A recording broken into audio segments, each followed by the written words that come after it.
Shabbat Shalom and Good Yantif, everyone. I wish we could be together in person. I really do. Therapists will tell you that business is booming. If you find yourself easily moved to tears these days, you're not alone. If you find yourself easily agitated, short on patience these days, you're in good company. If you find yourself overwhelmed with gratitude and more expressive with the people that you love, it isn't just your imagination. If you find you have moments of real sadness or a rush of anger, it's understandable because we have had 6 months of pandemic. It seems emotions are running high these days. Everything is hovering just under the surface. Just tap the surface and see what rises up. This state of being is challenging for us all and makes us particularly well positioned for prayer on these days of awe. Many people have told me how much they are looking forward to having these daunting days arrive so that they can pause and reflect and sift through it all, where we have been, what we've experienced, how we have changed, what we have learned, and how Jewish wisdom can help us make sense of it all.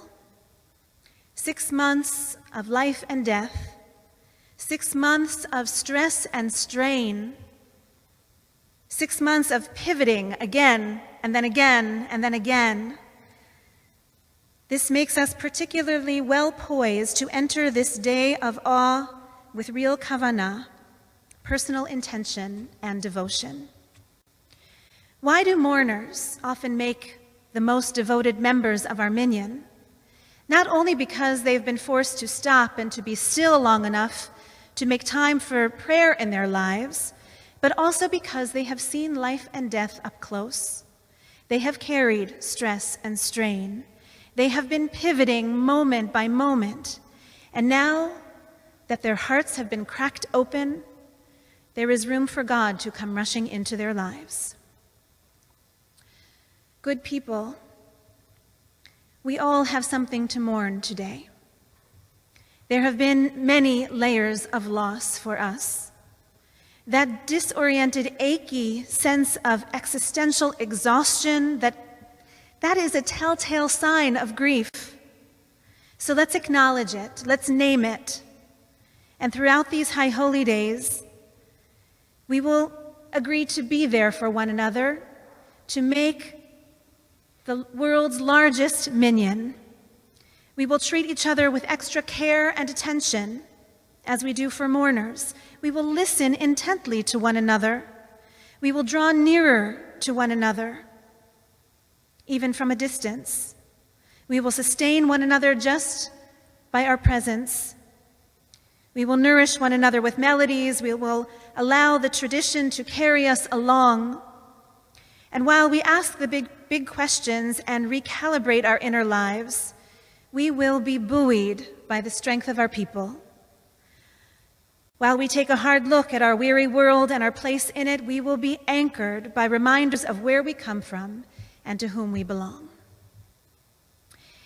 Now, the power tool of the High Holy Days, the power tool for honing the human spirit is the shofar. If you blow into the broad end of the shofar, nothing, no sound.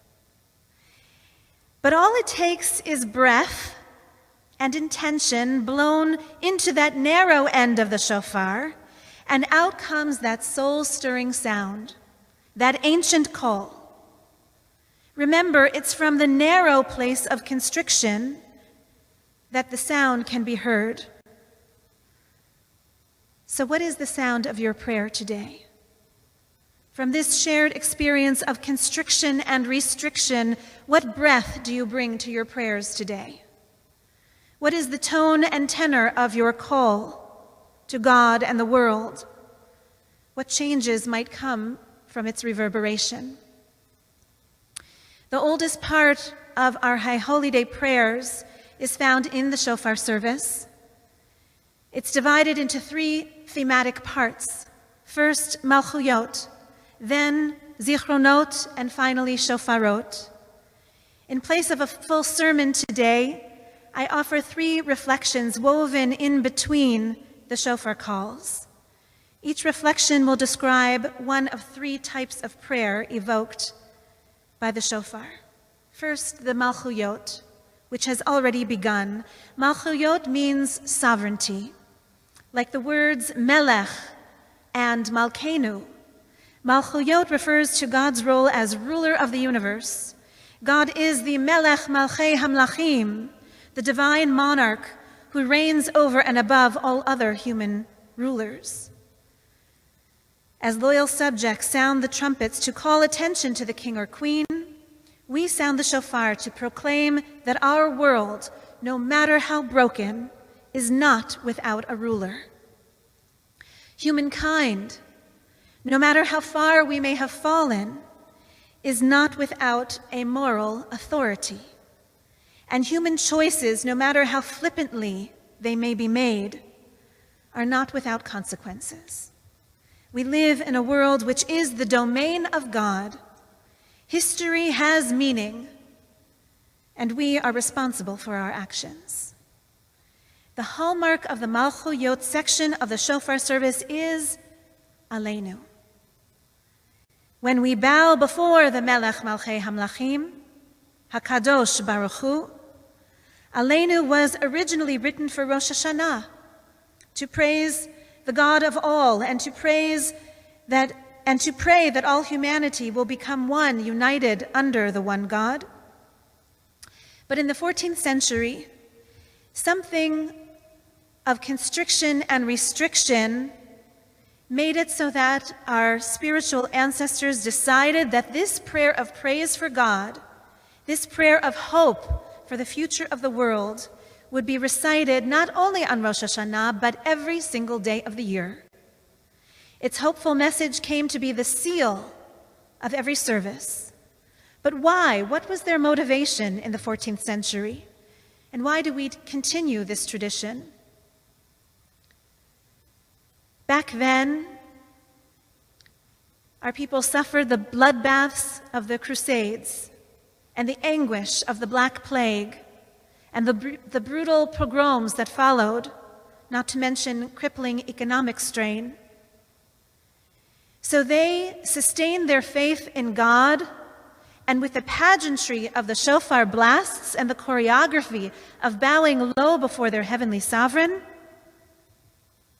our ancestors attempted to draw God's attention to judge from on high, so that the wicked would be brought low, so that the wicked would be brought to justice, and the innocent would be elevated and protected under the cover of a royal edict from the Melech Malchei Hamlachim. The goal of this Malchuyot drama, then, was to move the mover of the world to act in the world. And there was urgency in their prayers. We are inheritors of this custom. We too sound the shofar, we too bow low before the open ark, but I believe our motives today are radically different from that of our ancestors from some 600 or 700 years ago. The goal of the Malchuyot drama today is not to make an impression on God, but rather to make an impression on us. We sing Aleinu l'shabeach la'adon hakol. It is upon us to praise the God of all. We say these words not to move God to act, but to move ourselves to act. And the blast of the tikiyah, the wail of the shvarim, the siren of the truah, which we are about to hear, all ring with the same urgency now same as they ever did. But commentators from recent centuries explain that the audience is none other than us. Once upon a time, our people used these words as instruments and these melodies to attempt to stir God to act with justice and compassion. Now, we use these same rituals to stir something within us. We once sounded the shofar alarm to capture God's attention. Now we breathe into the narrow places of our lives to capture our own attention, to stop us in our tracks long enough to see the world as if through God's eyes, and to be so moved by what we see that we turn toward the divine potential within us. Aleinu was originally intended to reaffirm our faith in God's power. Today, let it come to reaffirm our faith in humanity. We need that now. How will we know when we have heard the shofar sound of the Malchuyot? When we acknowledge that we are not God. How will we know that we have heard the sound of the Malchuyot? When we acknowledge that this God-given life is filled with opportunities for service. How will we know when we have heard the sound of the Malchuyot? When through our words of chesed ve'emet, loving and truthful words, God's glory becomes manifest in the world. When through our deeds of tzedek umishpat, of righteousness and justice, God's moral rule becomes more manifest in our world. Bayom hahu, on that day, Yihiyeh Adonai echad u'shemo echad, God will be one, and God's name will be one. Let us rise now for the shofar sounds of Malchuyot and be moved by their calls. Page 141.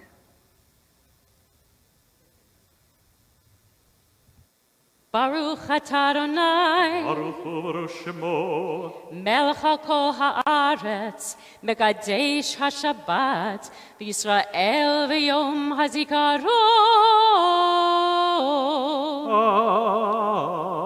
Amen. Baruch atah Adonai, Eloheinu melech haolam, asher kidshanu b'mitzvotav, v'tzivanu lishmoa kol shofar. Baruch atah Adonai, Eloheinu melech haolam, shehecheyanu v'kiyamanu v'higianu lazman hazeh. Amen. Tekiah, Shavarim Teruah, Tekiah, Tekiah, Shavarim, Tekiah, Tekiah, Teruah, Tekiah.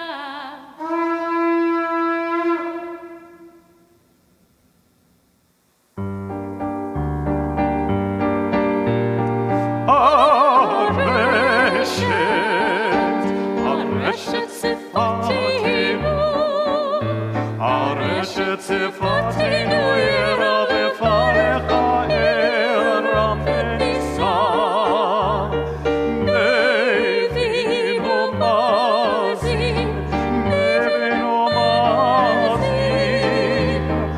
Mabid umakshin, Mabid umakshin,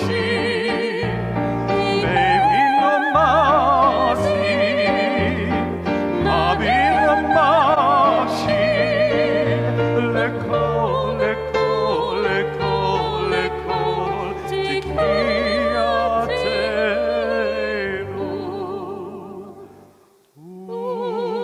Utekapel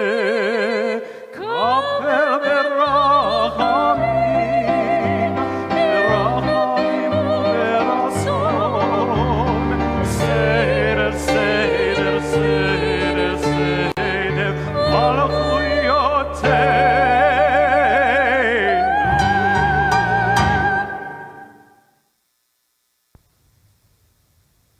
The second part of the shofar service is zichronot. It means remembrance. God remembers, and we remember too. A human being cannot live as if he or she has amnesia. A Jew must not forget who she or he or they is. Sin can usually be traced back to forgetting. When we forget that we are a child of Abraham and Sarah, a descendant of Isaac and Rebekah, the great-great-grandchild of Jacob, Rachel, and Leah, that is when we are lost. Zichronot, remembering, helps us to be found. Like the lost child at the amusement park, the shofar sound of Zichronot guides us to the lost child center, where we can be found again. This world is a wonderland of distractions and destinations. All the bright lights, all the whirling tracks have us spinning dizzy throughout the fleeting days of our lives. It seems once we get on that roller coaster, there's no getting off. But Rosh Hashanah comes to say, be still. Focus your gaze, look at yourself, look at your deeds. Remember what is real. Remember what matters, what really matters. In a moment, we'll rise for the blessing of Zichronot. We say, you, O God, are the one who remembers all that has been forgotten. There is no forgetfulness in your presence. Baruch atah Adonai zocher habrit. Praised are you, Adonai our God, who remembers the covenant. Why do we say this? Of course God remembers. If God is God, then God is omniscient, all-knowing. There are no secrets from God. There is no forgetting before the throne of glory. So why do we remind God of the covenant of Adam? Why do we recall for God the covenant made with Noah? Why do we retell the story of the covenant with Abraham? Does God need to remember? Does God forget? Of course not. But we do. Like for the lost child at the amusement park, a description goes out over the loudspeaker. His name is Child of Abraham and Sarah, and he's wearing a blue hat. Only with Zichronot, the shofar blasts come over the loudspeaker and say, her name is Child of Sarah and Abraham, and these are her deeds. We are described not by our physical attributes, but by the character of our deeds. Today, on Yom Hadin, the day of judgment, we are remembered through our deeds, recounted and recalled, every one of them. Let there be no forgetting among us before the throne of glory. As a child of our mothers and fathers, as a descendant of our spiritual patriarchs and matriarchs, we stand this moment at the Lost Child Center, and we pray that we will be found, that God will recognize us through our deeds, and that the reunion will be a forgiving one. God's anger at the fact that we have lost our way in this world will be overwhelmed by God's love. Avinu, come find us. Zochrenu l'chaim, and point us towards life. Let this day of Rosh Hashanah be a day of fearful and loving reunion. Yom HaZikaron is the day of remembering the deeds we might otherwise choose to forget. Through the voice of the Zichronot shofar now, let us hear the echo of God's voice calling out our names, recalling our deeds. Let's rise together for this day of blessed reunion. Page 146. Ki zocher kol hanishkachot atahu me'olam ve'ein shechicha lifnei kisei chevodecha ve'ein shechicha lifnei kisei chevodecha Baruch atah Adonai zocher Habarit. Amen. Tekiah. Shavarim Teruah.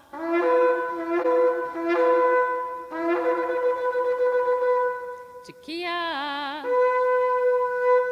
Tekiah. Shavarim. Tekiah. Tekiah. Teruah. Tekiah.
The poetic introduction to the third and final section of our Shofar service begins with the words, Ata nigleita ba'anan kvodecha, you revealed yourself in a cloud of glory. In this section, known as Shofarot, many shofars, we recall the scene at Mount Sinai. There was thunder and smoke and lightning, and the mountain itself trembled at the sound of the shofar.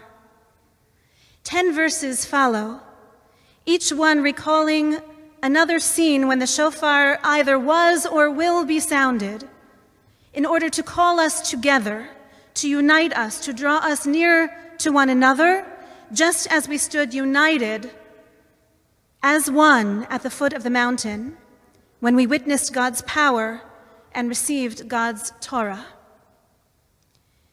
We conclude the Shofarot, the third and final section, with the blessing, Shomea kol truat amo Yisrael berachamim. Praised are you, Adonai, who listens compassionately to the truah call of your people Israel. Jewish unity is the theme of this call, the purpose of this call. The truah trill of the shofar is the signal to unite for purpose, for sacred purpose. This is when our prayers for our own lives give way to the prayers for our people. My own little hopes, my own small commitments expand to be about something larger than myself. My concerns seem so small when they're put into perspective, when I'm reminded of the whole picture. At this moment, I open myself up to the needs of Klal Yisrael, to the totality of the Jewish people, past, present, and future. And the shofarot calls me to stand at attention, shoulder to shoulder, with my brothers and sisters throughout the lands. Together with fellow Jews right here in my city where I live, and across the ocean, and in Eretz Yisrael too, their concerns are my concerns, their fate is my fate, their destiny, my destiny. And because God is the sustainer and lover and redeemer of the Jewish people, our eternal people, we can confidently then expand our prayers even further, even beyond the circle of our people. The prophet Isaiah prophesied, "Raise the banner of freedom, and let it be accompanied by the sound of the shofar."